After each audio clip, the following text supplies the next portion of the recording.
Good morning, everybody. It's Bubba Rob. How's it going? It's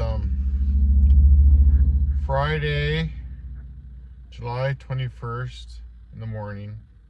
It's about 10 o'clock Pacific Standard Time. So I'm filming this today. Anyways, what I want to talk about today is my top 10 list on mistakes I've made with the carnivore diet.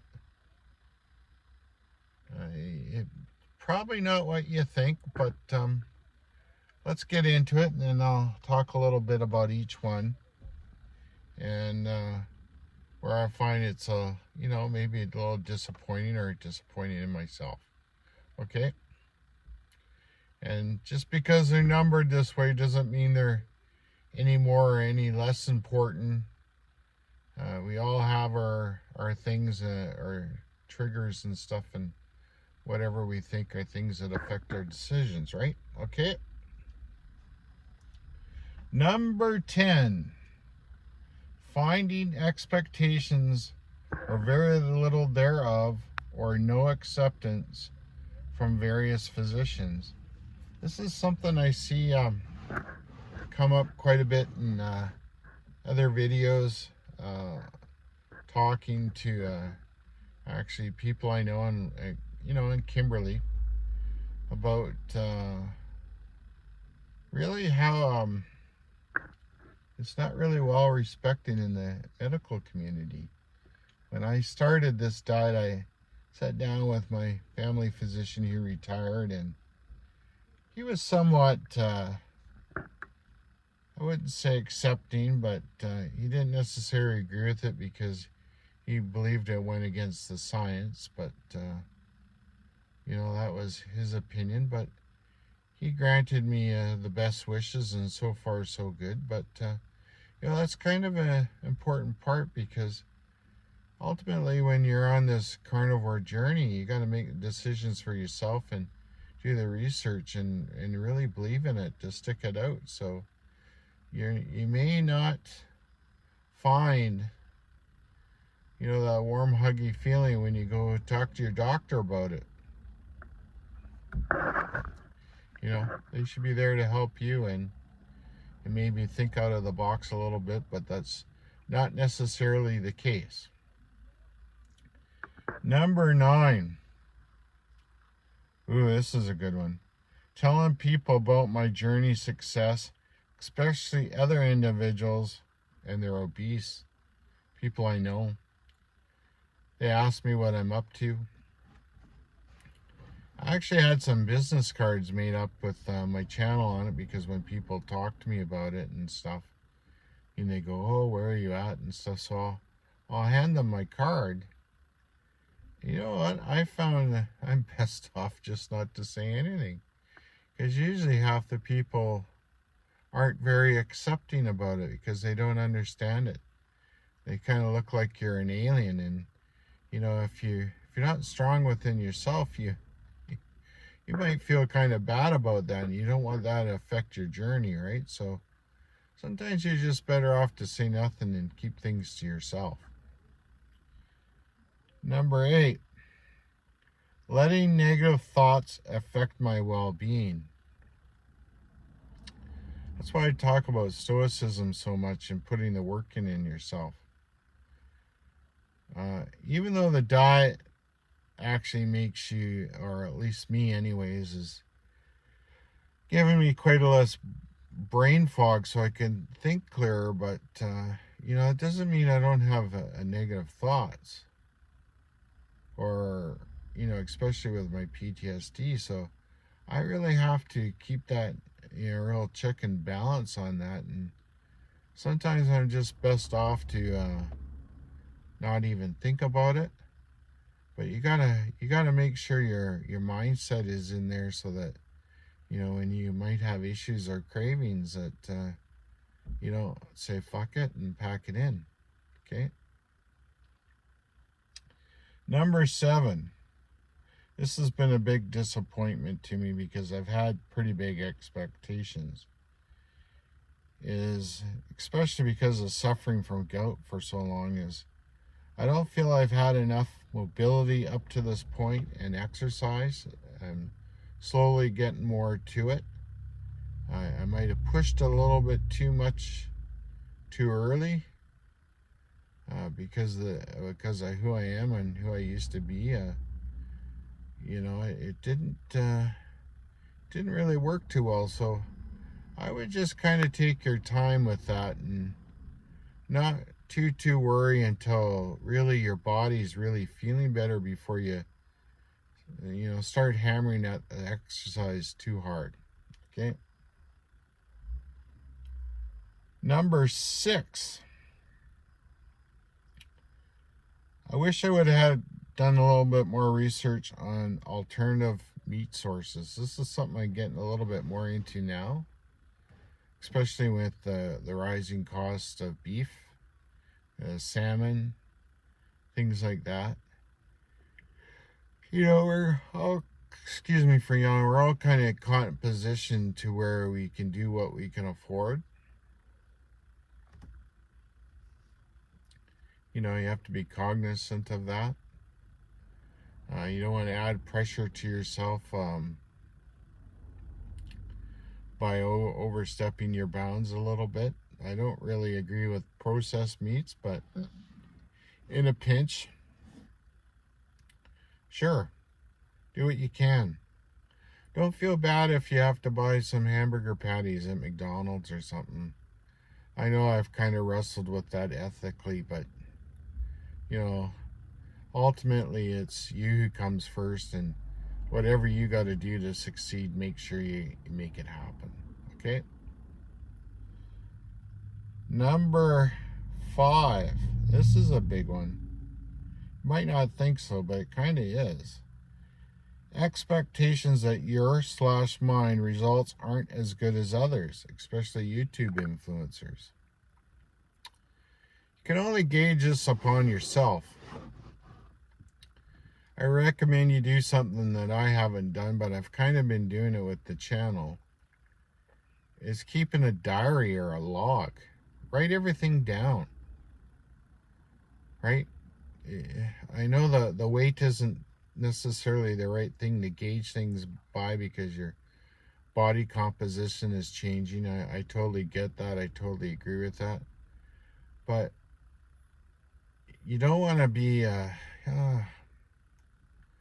if you keep that log happening and you write the little things and the things that are making you feel better each day, and you can reflect on it, and say at the end of your first month, second month, third month, fourth month, fifth month, you'll really realize how far you've come, and you can make yourself feel good. Right? It's awesome. Highly suggest it. Number 4. I wasn't drinking enough water. That's very important. Especially, again, I'll mention this again, if you suffer from gout. When your body's changing, carnivore diet might cure gout, pardon me. But the one thing is, when you're changing your diet right at the beginning, and you're not flushing your system enough, like your kidneys and your liver and that can rear its ugly head. So make sure you keep yourself well hydrated, well flushed. It's very important. It'll make a much easier transition.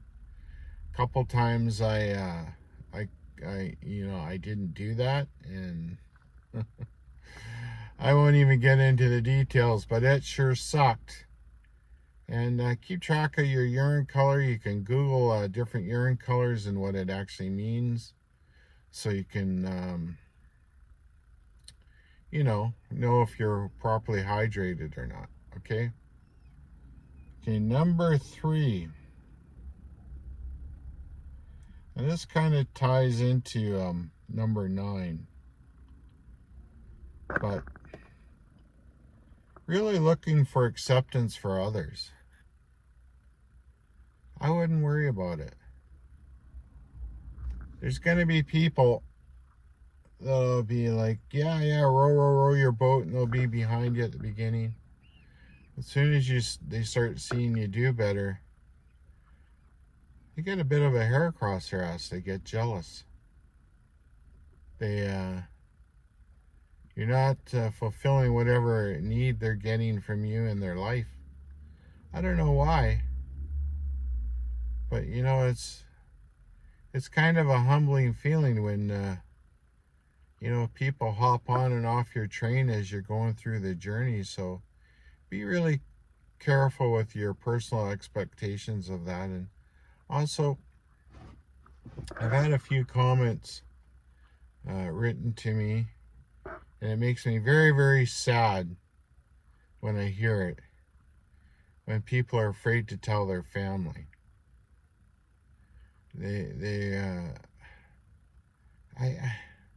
I get that. I mean, I had my own sister laugh at me at the beginning, and that really affected our relationship, plus with other things that she's done that I really don't foresee myself talking to her, at least in the foreseeable future or even ever now.